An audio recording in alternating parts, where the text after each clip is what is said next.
এই যে finger print মারি না আমরা, আঙ্গুলের ছাপ টিপসই। আপনি একটা মোবাইলের সিম কিনতে গেলে দেখবেন 10 আঙ্গুলের ছাপ নেয়। পাসপোর্ট করতে যাবেন আঙ্গুলের ছাপ লাগে, জায়গা জমি রেজিস্ট্রি ভোট দিতে যান দেখবেন সব জায়গায় এখন আঙ্গুলের ছাপ লাগে। বিদেশে গেলে ইমিগ্রেশনেও আঙ্গুলের ছাপ লাগে। আমাদের হাতে আঙ্গুল আছে কয়টা? এক আঙ্গুলের ছাপের সাথে আরেক আঙ্গুলের ছাপের কোনো মিল, আপনার সাথে আমার মিল নাই, আমার সাথে আপনার মিল নাই। পৃথিবীতে 800 কোটি মানুষ বাস করে, কিন্তু একজনের আঙ্গুলের ছাপের সাথে আরেকজনের আঙ্গুলের ছাপের কোনো মিল নাই। কুদরতটা কার এখানে? এই যে আপনারা আঙ্গুলের ছাপ মারেন, এইটা সর্বপ্রথম আবিষ্কার হয়েছে ইংল্যান্ডে। 1800 সালের আগে দুনিয়ার মানুষ এই ফিঙ্গারপ্রিন্টের তথ্য জানতই না। 1800 সালের পরে মানুষ ফিঙ্গারপ্রিন্ট চিনছে, গবেষণা করে বের করছে যে ফিঙ্গারপ্রিন্ট এটা একজনের সাথে আরেকজনেরটা মিলে না। আমরা মাত্র 200 বছর আগে যেই ফিঙ্গারপ্রিন্টের তথ্য জেনেছি, মোল্লা মৌলবীদের এই কিতাব যেটাকে আমরা বলি, এই কোরআনটা খুললে দেখবেন কোরআনুল কারীমের 75 নম্বর সূরা সূরাতুল কিয়ামায়ের 3 এবং 4 নম্বর আয়াতে রব্বুল আলামিন বলছেন, আয়াহসাবু আল্লান নাজমা'a ইযামা বালা কাদিরিনা আলা আন নুসাউইয়া বানানা। সংশয়বাদী লোকেরা তারা মনে করে মানুষের জন্য দুনিয়ার জীবনটাই হলো আসল জীবন। মরে যাওয়ার পরে যখন মানুষের দেহ মাটির সঙ্গে মিশে যাবে, যখন হাড্ডি গুড্ডি সব আলাদা আলাদা হয়ে যাবে, তখন এই আলাদা আলাদা হয়ে যাওয়া অঙ্গ প্রত্যঙ্গ গুলোকে জোড়া লাগিয়ে কে আবার মানুষকে জিন্দা করবে?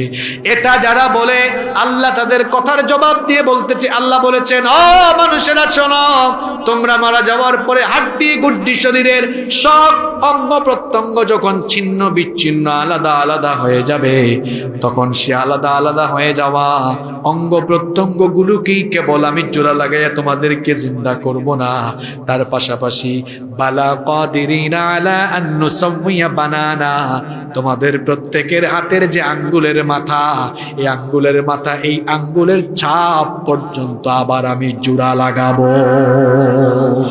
তাহলে বলেন তো, কোরআন আগে না বিজ্ঞান আগে? তাহলে এই কোরআনটা বিজ্ঞানময় কিতাব বলেছেন কি? তাহলে কোরআনের 4 নম্বর নাম কি? হাকিম। আপনাদের কাজ হচ্ছে নাম মনে রাখা, আর বাকিগুলো আমার আল্লাহ যতটুকু দিয়েছেন সে আলোকে অল্প অল্প বলে যাব। বাকি 6 মিনিটে শেষ করব। সবার মনোযোগ আছে তো? নাম্বার 5, কোরআনের একটা নাম হচ্ছে ফুরকান। কোরআনের নাম কি? ফুরকান অর্থ হলো সত্য এবং মিথ্যার মধ্যে ফারাককারী। ফুরকান মানে ফারাককারী, পার্থক্যকারী।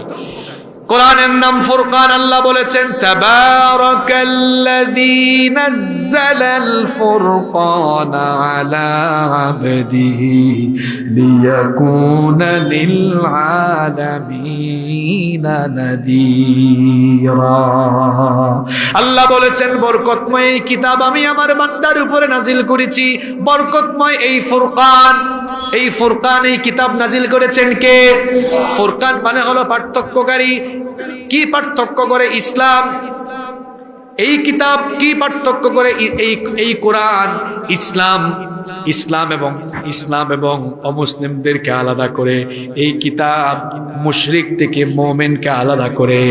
এই কিতাব মুনাফিক থেকে মুমিনকে আলাদা করে দেয়। কারণ এই কিতাবের ভেতরে মুমিনের স্বভাব যেমন আছে, মুনাফিকের স্বভাবও তেমন। এই কোরআন মুমিন থেকে মুনাফিককে আলাদা করেছে। এই কোরআন গুমরাহ লোক থেকে হেদায়েতকারী লোকগুলো, এই কোরআন গুমরাহ লোক থেকে হেদায়েত প্রাপ্ত লোকদেরকে আলাদা করেছে। এই জন্য কোরআনের একটা নাম হলো ফুরকান। এই কোরআনকে যারা অনুসরণ করবে, কোরআন যারা মানবে, এই কোরআন তাদেরকে সোজা পথ দেখায় দিবে। বলেছেন কি? কোরআনের একটা নাম হচ্ছে শিফা। কোরআনের 6 নম্বর নাম হচ্ছে শিফা। শিফা মানে হচ্ছে আরোগ্য। এই কোরআনের মধ্যে আরোগ্য রয়েছে। শিফার অনেকগুলো ব্যাখ্যা আছে। এই কোরআনটা হলো শিফা। যেমন সূরা ফাতিহার প্রায় 40টার উপরে নাম আছে। এই সূরার একটা নাম হচ্ছে সূরাতুশ শিফা। এই সূরা পড়ে ফু দিলে ভালো করে দেন কে? সাপে কাটা এক লোককে একজন সাহাবী একবার ফু দিলেন সূরা ফাতিহা পড়ে, লোকটা ভালো হয়ে গেল। খুশি হয়ে একটা ছাগল বা বকরি দিল, তিনি হাদিয়া নিলেন। নেওয়ার পরে জবাই করলেন। জবাই করার পরে এবার চিন্তা হলো এটা যে নিলাম ঠিক হয়েছে কিনা, নবীজির কাছে গিয়ে জিজ্ঞেস করি। নবীজিকে জিজ্ঞেস করলেন, আমরা তো এরকম একজনকে ঝাড়ফুঁক করেছি, লোকটা সুস্থ হয়েছে, তারপরে হাদিয়া দিয়েছে, এখন মাংস খাওয়া জায়েজ হবে কিনা? নবীজি বললেন, অবশ্যই জায়েজ হবে। মাংসের ভাগ থাকলে 1 ভাগ আমারেও তোমরা পাঠায়া দিও। সুবহানাল্লাহ। এই যে হুজুরদের কাছে আপনারা পানি পড়া তেল পড়া নিতে যান, এই যে হুজুররা মনে মনে পড়ে, জুড়ে জুড়ে পড়ে না, কি পড়ে বলে দেই? সূরাতুল ফাতিহা। কারণ এই সূরার একটা নাম হলো সূরাতুশ শিফা।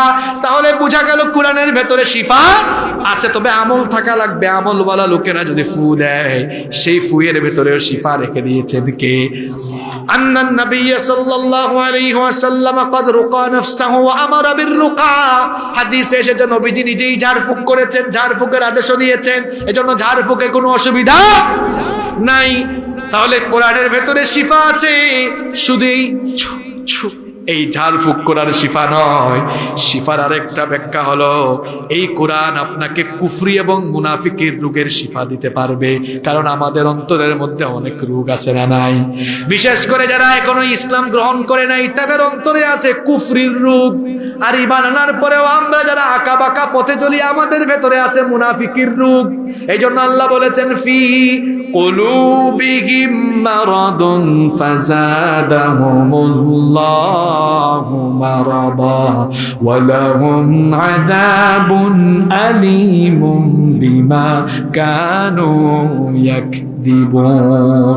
মুনাফিকি রোগ যারা লালন করে, এদের অন্তরটা হলো ব্যাধিগ্রস্ত, রোগাক্রান্ত অন্তর। অন্তরের এই রোগ দূর করতে হলে যেই কিতাবের দরকার, সেই কিতাবের নাম কি? এই কোরআন মানতে হবে। কোরআন মানলেই আপনার অন্তর থেকে এই রোগ দূর হবে। আবার আমাদের অনেকের অন্তরে হিংসার রোগ আছে না নাই? হিংসার রোগ কিন্তু বড় খারাপ এক রোগ। এই রোগের কোনো ঔষধ নাই। এই রোগ এমন রোগ, এই রোগের ঔষধ কোরআন ছাড়া অন্য কিছু না। এই রোগ হলো এমন রোগ, নবীজি বলেছেন, হাদিসটা আবু দাউদ শরীফে বর্ণিত হয়েছে। নবীজি বলেছেন, ইয়াকুম ওয়াল হাসাদ ফাইন্নাল হাসাদা ইয়াকুলুল হাসানাতি কামা তাকুলুন নারুল হাতাব। নবীজি বলেছেন, আগুন যেমন আবর্জনা জ্বালিয়ে দেয়, হিংসাও ঠিক তেমনি ভাবে সকল নেক আমল জ্বালিয়ে দেয়। আপনাদের নিচে এগুলা কি খেলনা? আপনারা খেলনা খর বলেন? এই তো বুঝাইতে সুবিধা হবে।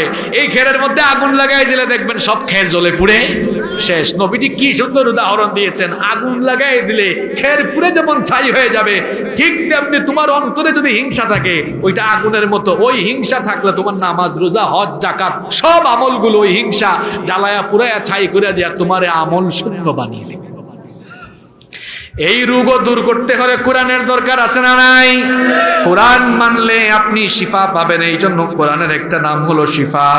কোরআনের 7 নাম্বার নাম হচ্ছে জিকির। বলেন তো কোরআনের 7 নাম্বার নাম কি?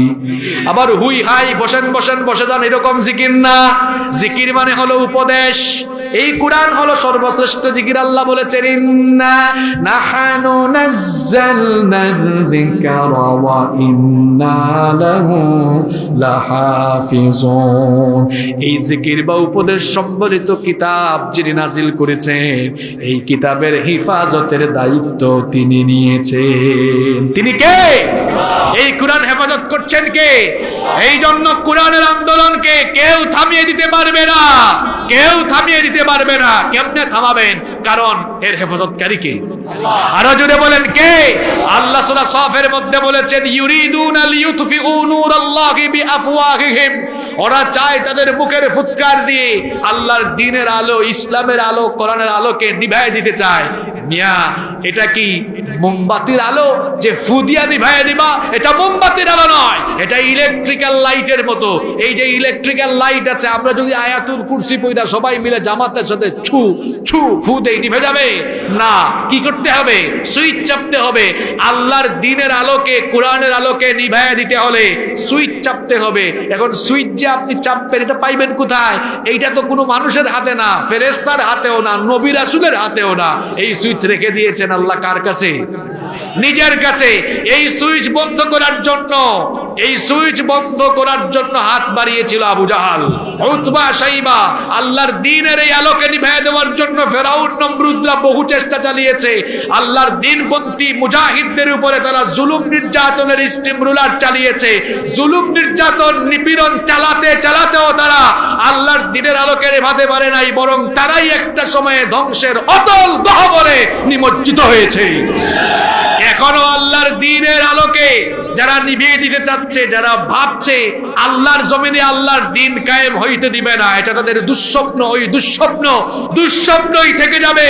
কারণ ইসলামের গাছ শক্তিশালী হচ্ছে ইসলামের জন্য রক্ত দেওয়ার মাধ্যমে।